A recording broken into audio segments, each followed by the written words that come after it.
Jumpa dengan saya Cak Dim, Sekretaris DPC Peradi Kabupaten Lamongan. Ini tadi sore kita didatangi banyak kepala desa yang mereka curhat ke kita karena sedang dilaporkan oleh LSM karena dugaan tindak pidana korupsi. Ini yang menjadi menarik, yaitu yang lapor seorang LSM, yang dilaporkan seorang kepala desa. Saya jadi ingat salah satu video yang sempat viral, yaitu statementnya Bapak Kajagung, di mana menginstruksikan kepada seluruh jajaran bawahannya untuk tidak gampang atau gegabah di dalam melakukan penyidikan terhadap dugaan tindak pidana korupsi, dengan mempertimbangkan menstruanya yang harus dilihat. Jadi ketika terjadi laporan tersebut harus dikembalikan dulu kepada inspektorat.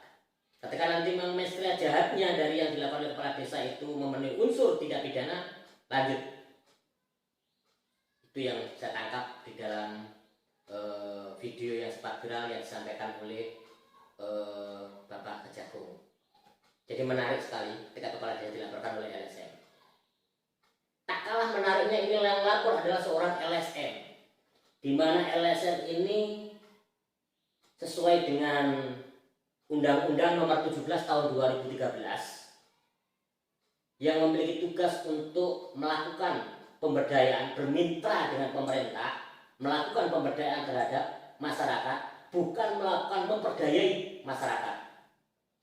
Nah, bentuk laporan yang dilakukan oleh LSM kepada Polres ini yang perlu kita kasih tanda tanya yang cukup besar. Ada apa? Karena saya kira ketika LSM mengetahui sebuah kesalahan, maka LSM seharusnya meluruskan terhadap pelaksana yang ada di bawah atau kegiatan-kegiatan yang ada di masyarakat. Nah, yang lucu lagi, karena ini juga LSM, kalau kita melihat apa yang dijadikan materi laporan adalah terkait dengan program BKKPD tahun 2020. Tentunya harusnya nalar seorang LSM sudah bisa menangkap kalau pelaksanaan tindak pidana atau pembangunan yang dilakukan oleh masyarakat atau timlak di desa tersebut tahun 2020, maka 2021 tentunya laporan tahun 2020 itu sudah disampaikan oleh pemerintah desa kepada pemerintah kabupaten. Nah, ketika pemerintah kabupaten ini menerima tanpa ada catatan, tentunya ini sudah menjadi kewenangannya pemerintah kabupaten. Di kemudian hari ditemukan sebuah kesalahan bangunannya itu ambrol atau bagaimana karena ada dugaan kesalahan spektek atau bestek atau pelanggaran terkait dengan markup anggaran sebagaimana yang dilaporkan, tentunya pemerintah daerah ini yang harus pertama kali disalahkan.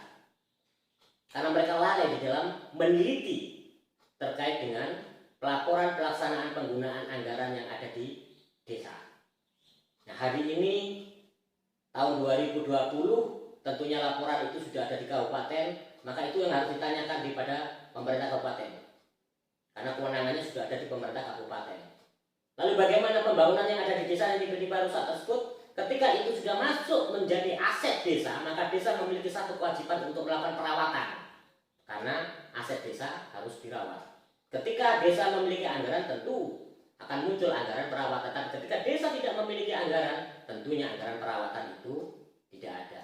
Dan kerusakan yang terjadi itu banyak hal dimungkinkan yang menjadi penyebab atau faktor.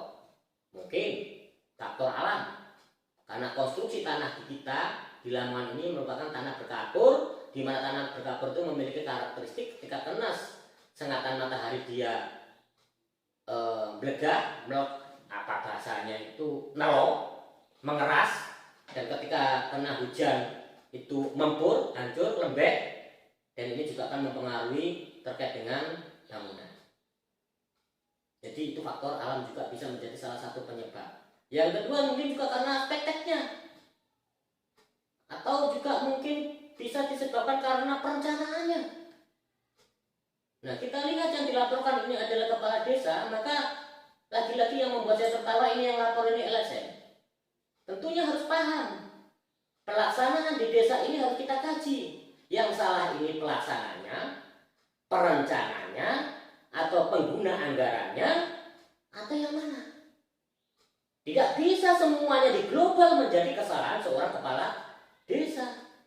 Karena di sana juga ada yang namanya supervisi, auditor, pengguna anggaran dalam hal ini PPK, dan lain sebagainya. Ini yang harus diurai dan harusnya teman-teman LSM lebih cerdas. Nah, itu.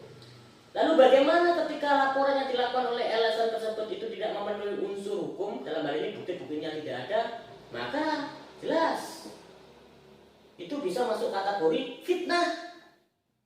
Ada lagi yang lebih bahaya.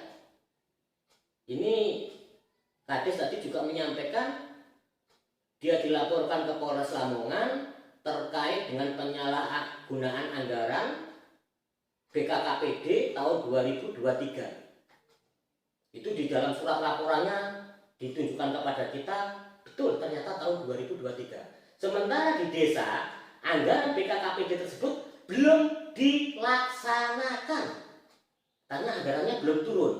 Tetapi sudah dilaporkan kepada Polres, ya, kalau telah terjadi penyalahgunaan penggunaan anggaran BKKPD. Nah, pengakuan mereka, si pelapor ini telah menerjunkan anggotanya untuk melakukan investigasi ke desa tersebut. Berarti mereka sudah tahu kondisi asli di desa tersebut. Nah, dia sudah tahu kondisi asli di desa tersebut dan dia membuat laporan kepada Polres. Ini yang kita katakan adalah laporan palsu. Dan ini jelas melanggar KUHP pasal 317. Ini kepala desa juga bisa membuat satu laporan. Ini bukan laporan balik. Kenapa bukan laporan balik? Karena nanti salah satu bukti terhadap 317 ini adalah surat laporan yang sudah mereka buat atau yang mereka dapatkan.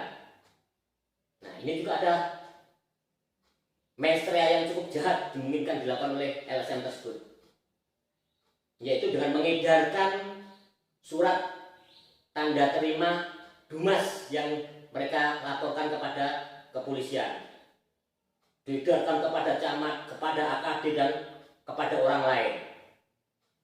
Inilah nantinya juga bisa kita jerat dengan Undang-Undang ITE. Fitnah.